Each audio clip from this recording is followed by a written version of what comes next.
noite a todos, a graça e a paz do Senhor Jesus.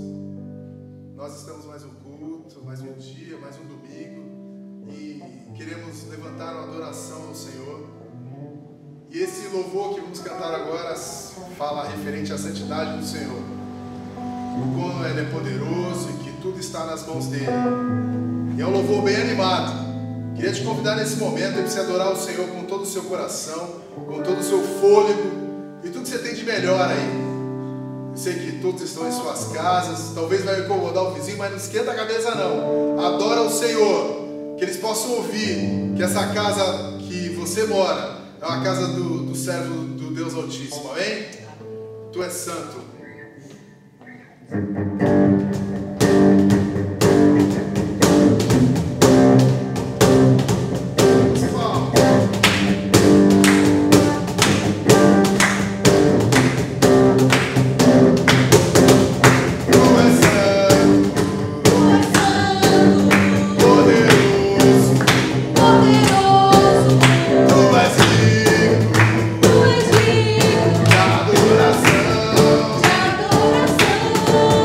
Eu te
próxima música fala do Eu Me Rendo.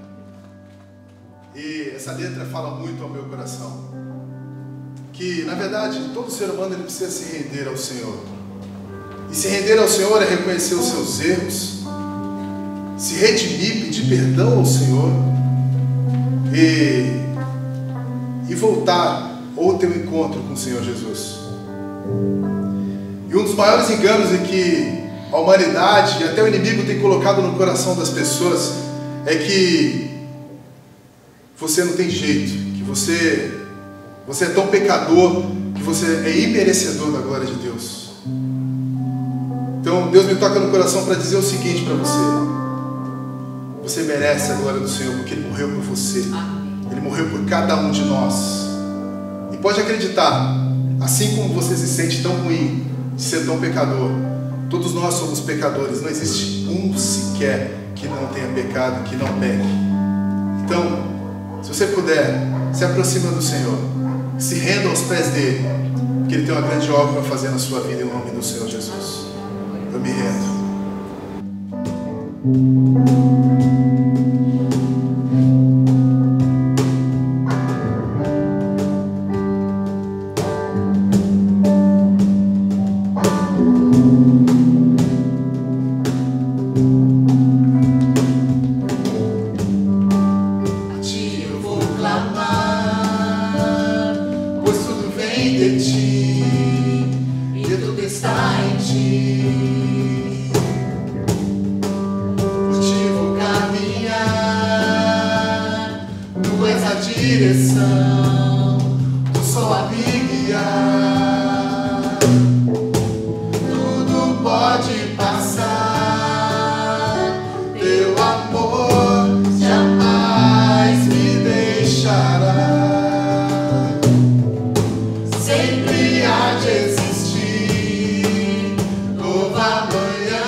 Graça e paz a todos que nos assistem, todos aqueles que participam. Na verdade, mesmo à distância, devemos entender que estamos participando de um culto de louvor, de adoração ao nosso Deus, ao qual nós devemos toda a nossa atenção, pois Ele nos criou e Ele nos sustenta.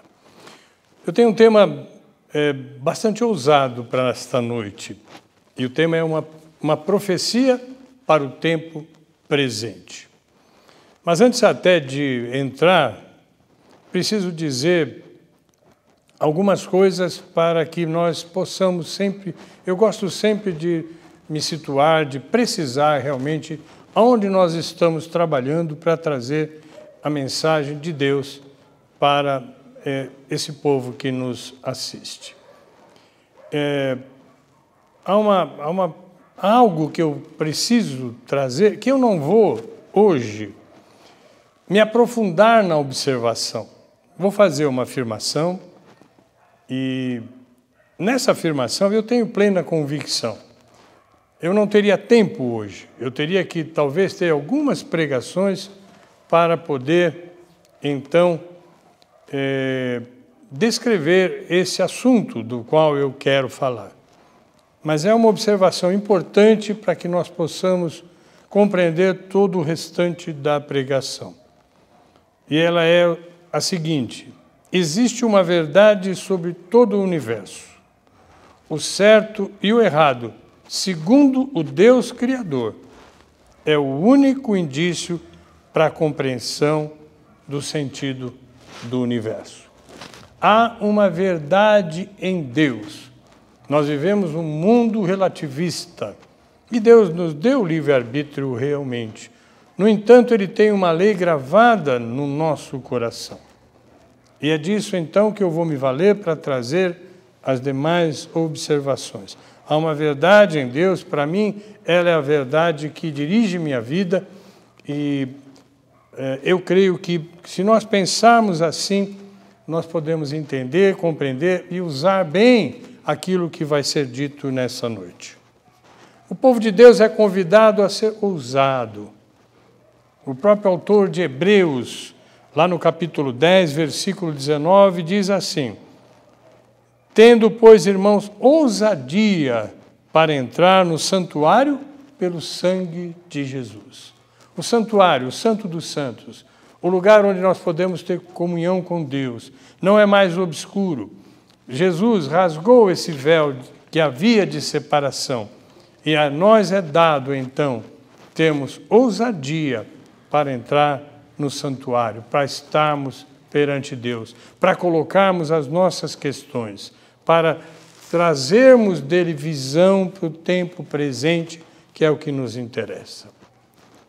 Um pregador da palavra de Deus, no meu entender, tem como prioridade desvendar os mistérios contidos na palavra de Deus, já exposta em sua completude. A palavra de Deus é perfeita e completa.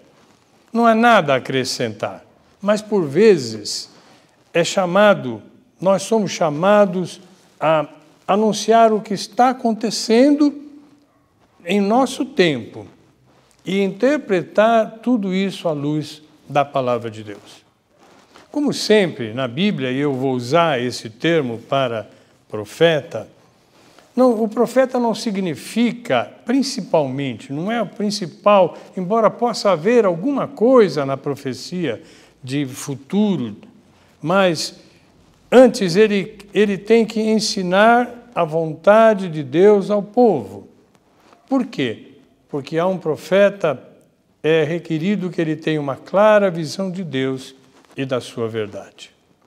Deus está usando esse tempo de reclusão para dizer o quanto a Igreja de Jesus Cristo está aquém do seu mandado e o quanto ela deve se preparar para exercer a autoridade em um tempo onde as lideranças civis e mesmo as lideranças religiosas estão praticamente ausentes ou pelo menos estão aquém daquilo que deveriam ser na direção do povo.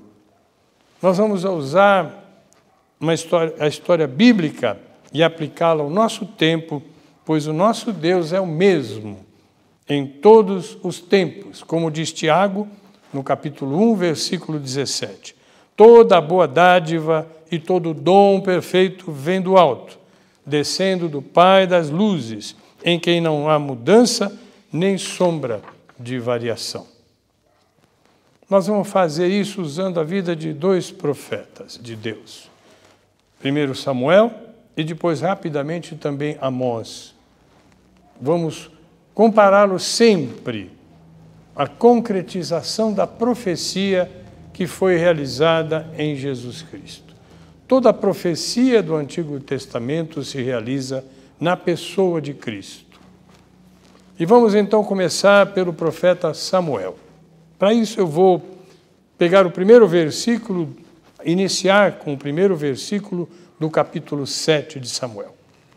Então vieram os homens de Quiriate e Jearim e levaram a arca do Senhor e a trouxeram à casa de Aminadab, no outeiro, e consagraram a Eleazar, seu filho, para que guardasse a arca do Senhor. Um evento. Uma arca estava fora da nação e é trazida de volta para a nação. O que acontece anteriormente é que o povo de Israel havia se afastado do Senhor, fazendo o que era mal, esquecido do seu Deus Altíssimo. Então Deus permitiu a invasão dos filisteus às terras de Israel, que, entre outras humilhações, foi uma profunda humilhação, levaram aquilo que era o sintoma da nação, a arca do testemunho, a arca da aliança de Deus com o seu povo. Tiraram dela do tabernáculo e levaram para as suas terras. Colocaram esta arca, que era a representação de Deus no povo de Israel, diante do seu deus Dagom, numa posição assim abaixo, como subalterno, como alguém que estava colocado ali para render louvores a Dagom. Agora, veja o que acontece, o que a Escritura relata, o que aconteceu ali nesse tempo com essa disfarçatez dos filisteus. Está lá em 1 Samuel 5, de 1 a 4. Os filisteus, pois, tomaram a arca de Deus e a trouxeram de Ebenezer a Asdod. Tomaram os filisteus a arca de Deus e a colocaram na casa de Dagom, e a puseram junto a Dagom. Levantando-se, porém, de madrugada, no dia seguinte, os de Asdod, eis que Dagom estava caído com o rosto em terra, diante da arca do Senhor. Tornaram a Dagom e colocaram no mesmo lugar. E levantando-se na madrugada do dia seguinte, pela manhã, eis que Dagom jazia caído com o rosto em terra, diante da arca do Senhor. E a cabeça de Dagom e ambas as palmas das suas mãos estavam cortadas sob o limiar, somente o tronco ficou a Dagom. Irmãos, isso nos dá uma dimensão de quanto é grave profanar as coisas santas do Senhor nosso Deus. A arca representava a presença de Deus entre o seu povo. Ela não tinha sentido fora do seu povo. Ela não poderia estar entre idólatras que não conheciam o Deus eterno, o Criador e o sustentador de todas as coisas. E eu tiro disso também uma lição, que a fé religiosa, sem o sentido do Deus verdadeiro, não produz nenhum resultado, mas pode sim produzir condenação. Os sacerdotes de Dagom entenderam rapidamente o recado do Deus Altíssimo. Lá em 1 Samuel 5, 7, nós lemos: Vendo então os homens de Asdod, que assim foi, disseram: Não fique conosco a arca do Deus de Israel, pois a sua mão é dura sobre nós e sobre Dagom, nosso Deus. Eu quero fazer uma interrupção no plano que eu estou adotando para chegar nos resultados que queremos chegar, para falar a respeito dessa mão pesada. Porque eu sinto com muita tristeza muitos teólogos de hoje que não atribuem mais a Deus a possibilidade dele estar agindo desta maneira. Alguns deles até resolveram pensar que Jesus não vai voltar, que não vai haver esse dia de julgamento.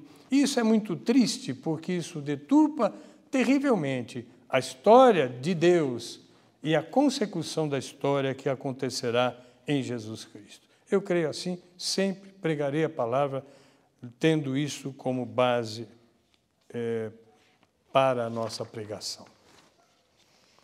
Mas vamos voltar então, depois de vermos esta ação com esse Deus, e esse sempre quando eu ponho esses Deus, eu escrevo esse Deus com D minúsculo. Para mim, só o Deus Altíssimo, soberano, pode e merece ser escrito com o D maiúsculo. Vamos voltar então ao princípio do ministério profético de Samuel. 1 Samuel 7, embora já se fale de Samuel, ainda menino, lá na casa de Deus, inicia-se o período de profecia, de juiz, de Samuel estar adiante da nação. Agora a arca já estava com o povo de Deus. Porém, a simples presença da arca da aliança entre o povo não resolveria automaticamente todos os problemas de Israel. Era necessária uma nova atitude do povo diante do seu Deus, porque eles deixaram de ter a arca por uma atitude errada. Para ter novamente a arca, deveriam ter a atitude correta perante Deus. E eu quero também trazer uma lição para nosso tempo. Dizermos hoje que temos uma religião, que frequentamos uma igreja, não nos coloca em sintonia com o Deus verdadeiro. Se não o conhecermos, de fato, e muito mais ainda se não o obedecermos, nossa religião é vã, não produz nada. Porém, diante do povo agora estava o profeta Samuel. Deus o havia preparado desde menino, desde o ventre da sua mãe, para trazer seu povo de volta à obediência a ele e à sua palavra. Samuel representava uma mudança, como nós almejamos mudanças nesse tempo tão conturbado, tão difícil. A principal mudança que vemos em Samuel era tirar a frieza da religião. Apenas a religião como um ritual. A religião apenas como um culto cheio de rituais. Antes dele entrar em ação, veja qual era a situação do povo de Israel, do sacerdócio, daqueles que deviam ministrar da parte de Deus em Israel. Está lá em Samuel 3:1. E o jovem Samuel servia ao Senhor perante Eli. E a palavra do Senhor era de muita valia naqueles dias. Não havia visão manifesta. Não havia um profeta que manifestasse a vontade, a palavra de Deus, que aplicasse a palavra de Deus àqueles tempos para que o povo soubesse qual era efetivamente a vontade do Deus que eles declaravam servir. Vejam bem, eu estou falando de algo que pode ser comparado à igreja. A igreja vem, a igreja de Jesus Cristo. Então ela declara que serve a Jesus Cristo. Como ela deve andar? Nos caminhos do Senhor. Se ela não andar nos caminhos do Senhor, é uma igreja falsa. É uma igreja que não produz aquilo que Jesus veio fazer. Mas Samuel era profeta. Ele conhecia o Senhor. Então ele começa a orientar o povo nos caminhos verdadeiros do Senhor. Eu vou tomar para isso, ainda no capítulo 7, os versículos 3 a 6. Então falou Samuel a toda a casa de Israel, dizendo: se com todo o vosso coração vos converterdes ao Senhor, tirai dentre vós os deuses estranhos e os astarotes, e preparai o vosso coração ao Senhor, e servi a Ele só, e Ele vos livrará das mãos dos filisteus. Então os filhos de Israel tiraram diante de si os Baalins e os Astarotes e serviram só ao Senhor. Disse mais Samuel: congregai a todo Israel em Mispá, e orarei por vós ao Senhor. E congregaram-se em Mispá, e tiraram água, e a derramaram perante o Senhor, e jejuaram naquele dia, e disseram ali: pecamos contra o Senhor. E julgava Samuel os filhos de Israel em Mispá. Por que tiraram água? Por que derramaram água? Então nós supomos, com certeza, que isso estava acontecendo durante um período chamado Festa dos Tabernáculos, que no final dos 7 dias o povo ia até a fonte sagrada, trazia água com uma simbologia de purificação. Derramavam ali diante do altar, dizendo: Senhor, lava os nossos pecados. Esse era o sentido, e eles, entendendo que deveriam, então, pedir perdão a Deus, procederam desta forma, como era costume. É preciso ter arrependimento do que fazemos que é contrário ao Senhor, para ter ao Senhor. É preciso louvar a Deus para ter sua presença em nós. Não há religião solitária. É na congregação dos santos que a adoração sobe aos céus, e enquanto adoramos, Deus realiza as suas maravilhas. Deixa eu tomar um pouquinho de água para ver se evito o pigarro. Vamos em frente.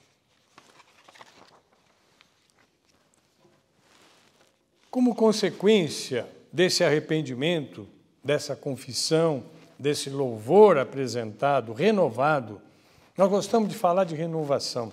Eu vejo, assim, claramente, ali, eu tenho dali uma visão concreta de que aquela nação que estava morta, que estava tendo um Deus distante, de repente se vê diante de Deus e canta a Deus renovado, cheio de alegria, cheio de disposição de viver novamente uma vida apegada ao Senhor. Então, como consequência desse arrependimento, dessa devoção, Deus livrou definitivamente o povo das mãos dos filisteus. 1 Samuel 7,10 diz: E sucedeu que, estando Samuel sacrificando o holocausto, os filisteus chegaram à peleja contra Israel. E trovejou o Senhor aquele dia com grande estrondo sobre os filisteus, e os confundiu de tal modo que foram derrotados diante dos filhos de Israel. Aqui vem, então, a palavra profética para esse tempo que nós vivemos, que anunciei desde o princípio. E essa palavra é a seguinte, para nós, povo brasileiro. O povo idólatra do Brasil precisa se arrepender e voltar para o Deus eterno, e Ele vai sarar a nossa terra. Deus está esperando isso de nós, seus servos, que nós nos arrependamos dos nossos pecados, que deixamos de lado a nossa vaidade, a nossa forma de ser, nos achando que somos alguma coisa, e voltarmos à dependência plena do Senhor e o adorarmos. Ele tem cura para a nossa terra. Essa deve ser a principal oração da igreja nesses tempos de pandemia, em que as pessoas confinadas serão chamadas a repensar suas vidas. É um tempo em que estão repensando as vidas. E essas vidas, na maioria das vezes, está vivendo sem ter nada de aconchego com o Deus Altíssimo. E elas estão necessitadas. E a igreja deve pregar a verdade de que Deus quer levantar esse povo. Não é possível mais a igreja verdadeira do Senhor Jesus passar as mãos sobre a cabeça daqueles que estão sacrificando oferendas a deuses que não têm vida. Precisamos dizer a eles que estão em condenação. Adorar outra pessoa que não o Deus verdadeiro traz condenação às vidas. Muitas vezes, alguns pastores estão introduzindo o dízimo como seu Deus. Isto tem sido usado pelo diabo para que afaste de nós aqueles homens que ainda não têm a fé em Jesus Cristo. Eles têm um mau exemplo e não desejam, eles estão ansiosos por algo diferente. Eles sabem que necessitam de alguma coisa, mas aí, vendo maus exemplos, eles acabam tirando a possibilidade de buscar a Deus nas nossas igrejas. Não é possível que continuamos a suportar as afrontas, as gozações de tantas publicações na internet a respeito de alguns falsos pastores que exploram o povo.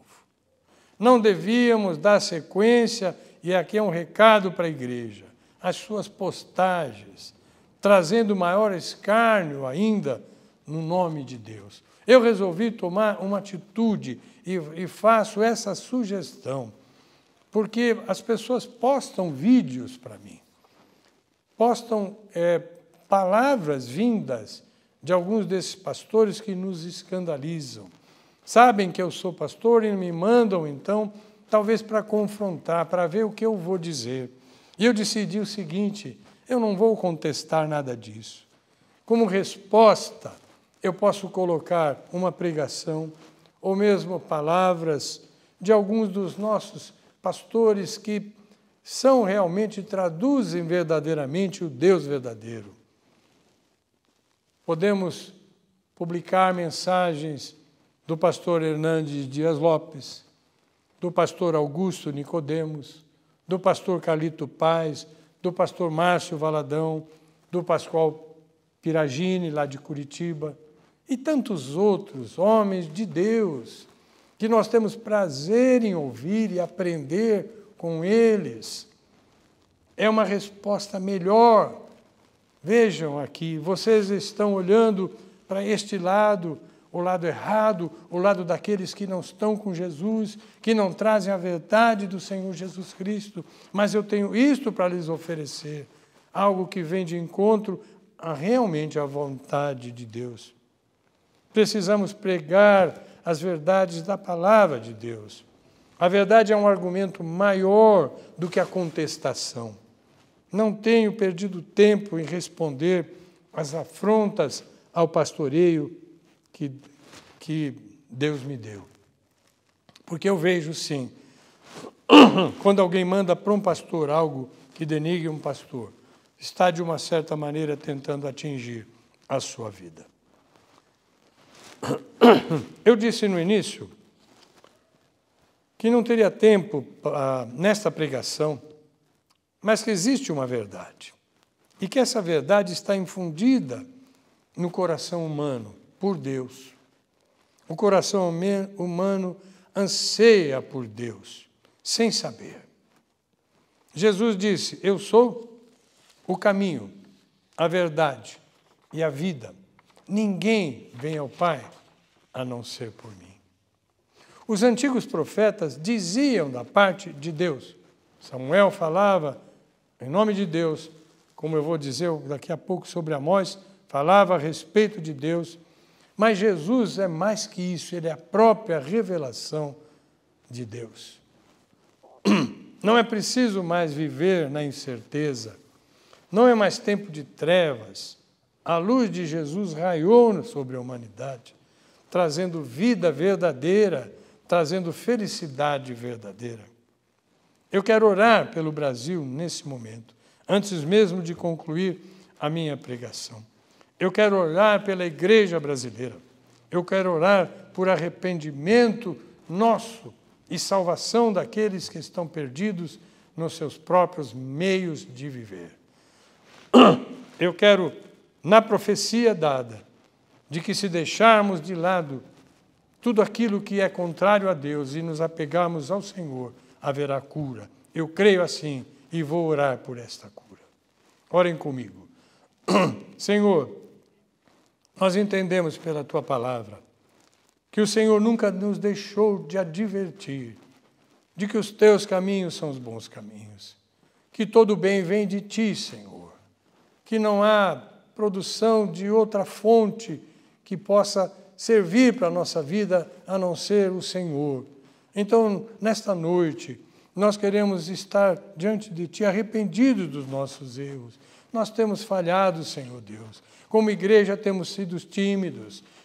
Nós temos, talvez, às vezes, ser vagarosos de entender o recado das pessoas que sofrem, que estão com doenças, que estão, ó Deus, com doenças espirituais. E temos nos omitido, Pai.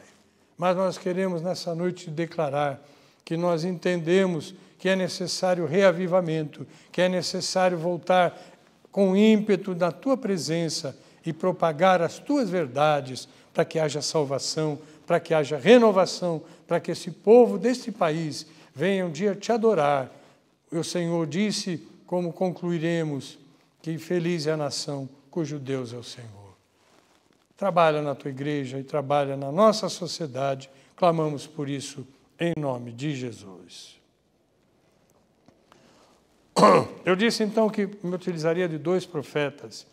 Quero agora trazer algo bem sucinto a respeito do profeta Amós. No seu tempo e com um valor tremendo para os nossos tempos. Amós era um profeta de Judá.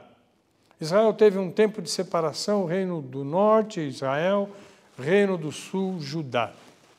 Nessa época de Amós, Judá estava sobre o reino de Israel, Samaria, o reino do norte. E Amós era um profeta daqui, de Jerusalém, de Judá. Mas ele vai com intrepidez até o reino do norte, até lá, Samaria, e ele vai pregar aquele povo que estava corrompendo a pregação do Evangelho. Ele diz no capítulo 4, versículos 4 e 5. Vejam a ironia, o sarcasmo com que ele vai falar perante aquele povo. Vinde a Betel e transgredi, a Gilgal e multiplicai as transgressões, e cada manhã trazei os vossos sacrifícios e os vossos dízimos de 3 em 3 dias, e oferecei o sacrifício de louvores do que foi levedado, e apregoai as ofertas voluntárias, publicai-as, porque disso gostais, ó filhos de Israel, disse o Senhor Deus. Ele está dizendo, vocês vêm ao templo, vocês estão prestando um culto, mas na verdade vocês estão transgredindo. Vocês estão desprezando o Deus verdadeiro.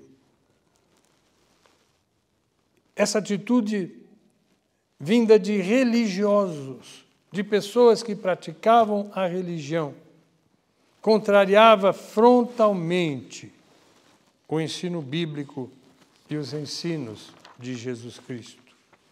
Betel e Gilgal eram santuários. Estaria Deus dizendo que não deveriam prestar culto nos seus santuários? Na verdade, o profeta está dizendo que Deus não se preocupa apenas com a exterioridade da religião, muito menos com o valor dos dízimos, embora Ele santifique esses dízimos.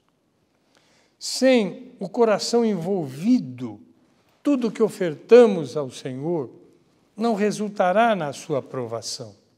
São atitudes que, em lugar de nos quebrantarmos perante Ele, para obtermos o seu perdão, nós só alimentamos mais os nossos próprios pecados. O salmista retratou bem isso no Salmo 51, versículos 16 e 17. Pois tu não te comprases em sacrifícios, do contrário eu te ofereceria. Não te deleitas em holocaustos.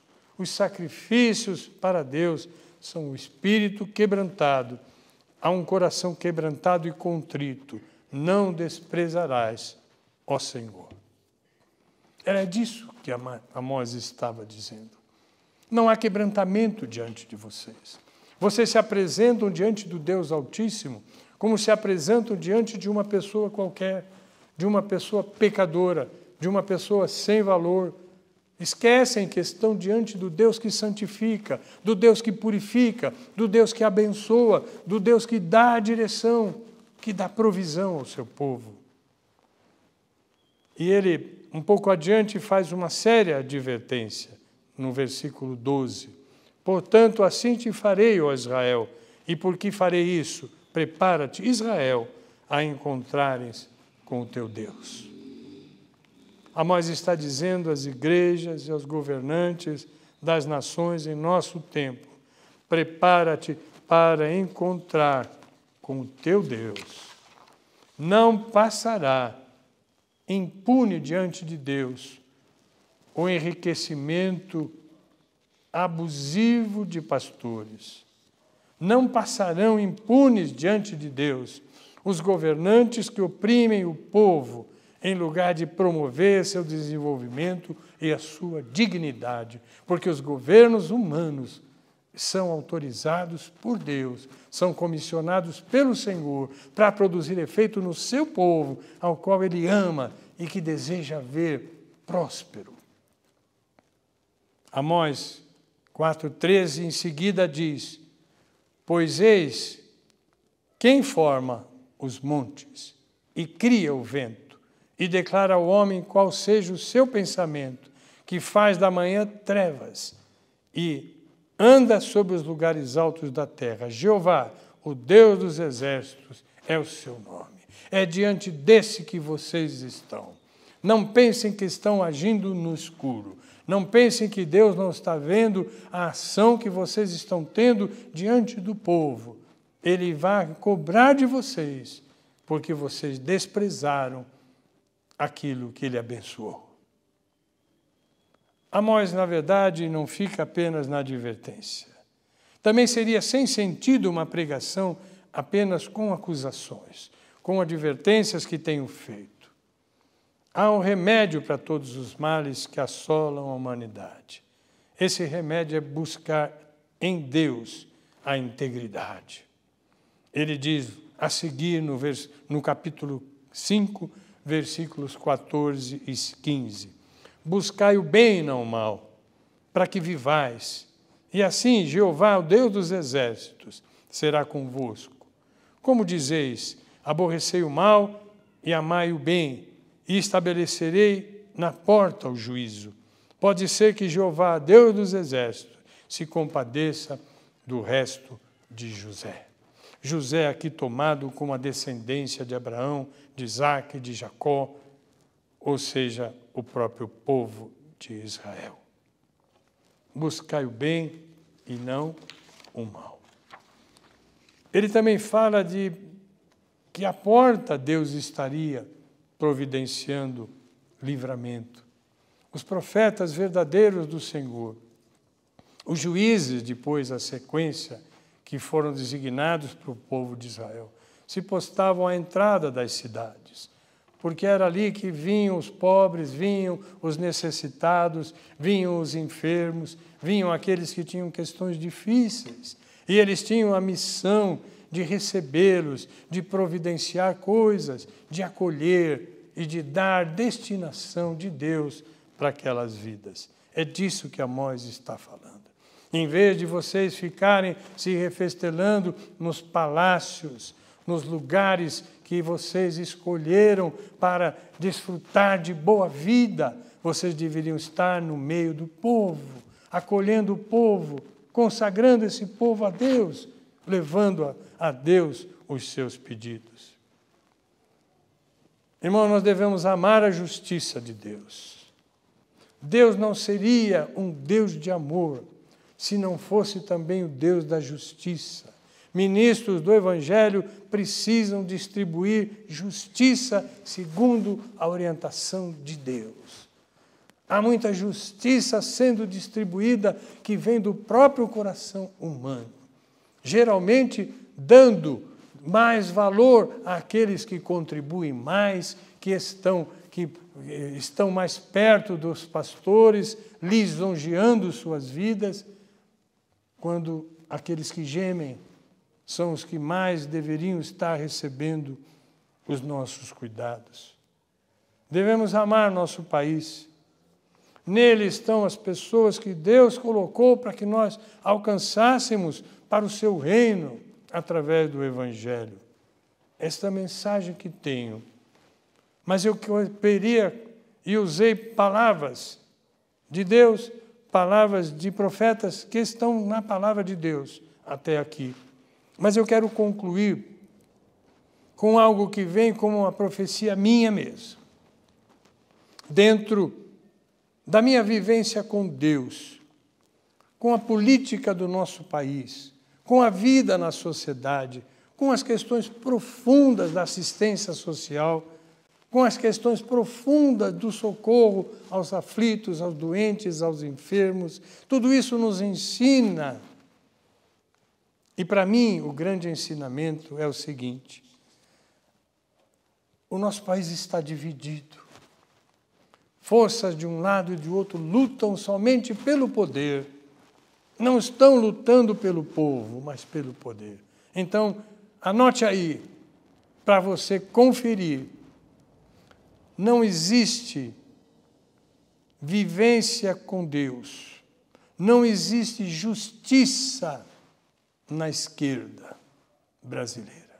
Não existe justiça na direita brasileira.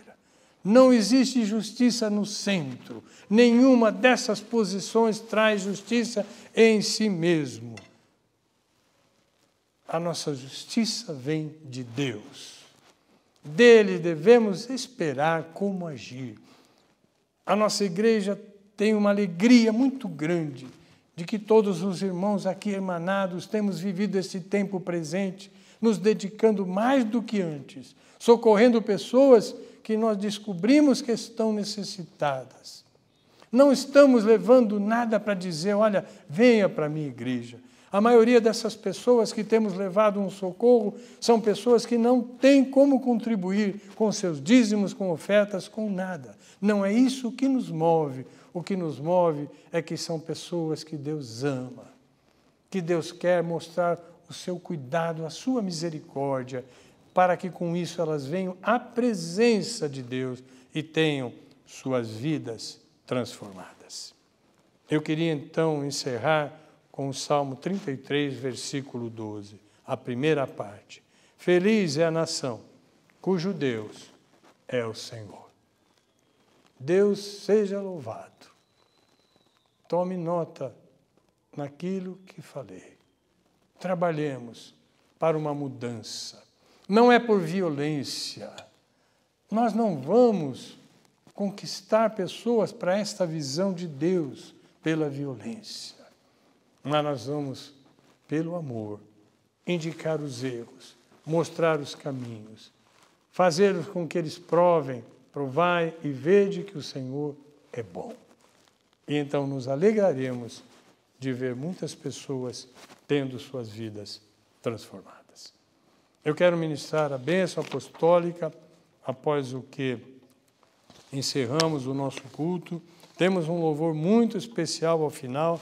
Afinal, na verdade, todos os louvores, se vocês prestarem bem atenção, tem muito a ver. A banda escolheu as suas músicas independente do meu tema. No entanto, ela sempre vem acrescentando, trazendo mais conhecimento, mais alegria para a pregação da palavra de Deus. Receba a bênção de Deus. Que o amor de Deus, o nosso eterno Pai, que a graça do nosso Senhor e Salvador Jesus Cristo, e que a comunhão, a consolação e a alegria do Espírito Santo de Deus estejam com todos vós e com todo o povo de Deus na face da terra. Amém? Deus seja louvado.